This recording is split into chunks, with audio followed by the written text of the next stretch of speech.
Ili uendelee kuwa kwanza kupata video zetu, ni kukumbushe kushuka chini ya video hii na kugusa maandishi mekundu yaliyoandikwa subscribe pamoja na alama ya kengele, ili uweze kuwa mwanafamilia ambaye habari zote za kispoti na kiburudani zitakuwa zikikufikia popote pale ulipo. Shirikisho la mpira wa miguu duniani FIFA limetangaza waamuzi watakaochezesha kombe la dunia chini ya umri wa miaka 18 yatakayofanyika nchini Argentina kuanzia Mei 20 mpaka Juni 11 mwaka huu. Waamuzi watakaochezesha mchezo wa robo finali ya ligi ya mabingwa barani Afrika kati ya Simba na Wydad Casablanca Issa Sy kutoka Senegal na wasaidizi wake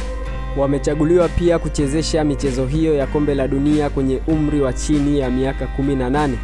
Rekodi zinaonyesha katika michezo 16 aliyochezesha refa huyu, timu za nyumbani zimeshinda mechi 10 huku zile za ugenini zikishinda michezo 4, wakati sare zikiwa 2, na kati ya hizo ametoa kadi za njano 68 pamoja na kadi nyekundu 3. Mwamuzi huyo amewahi kuchezesha mchezo wa Yanga wakati timu hiyo ilipoifunga Club African ya Tunisia bao 1-0 Novemba 9 mwaka jana na kufanikiwa kuiondoa katika hatua ya mtoano kwenye kombe la shirikisho Afrika kwa jumla ya goli 1-0.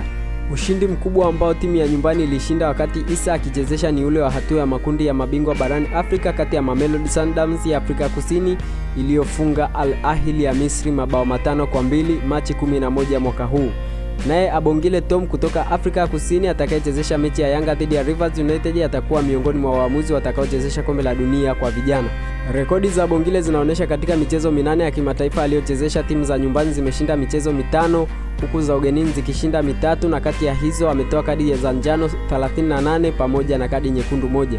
Miongoni mwa michezo aliyochezesha Abongile ni pamoja na ule wa hatua ya mtoano wa ligi ya mabingwa Afrika ambapo Simba ilishinda goli 1-0 dhidi ya De Agosto ya Angola Oktoba 16 mwaka jana na kufuzu hatua inayofuata kwa jumla ya mabao 4-1. Ili uendelee kuwa kwanza kupata video zetu, ni kukumbushe kusubscribe na kugusa alama ya kengele ambayo ipo chini ya video hii.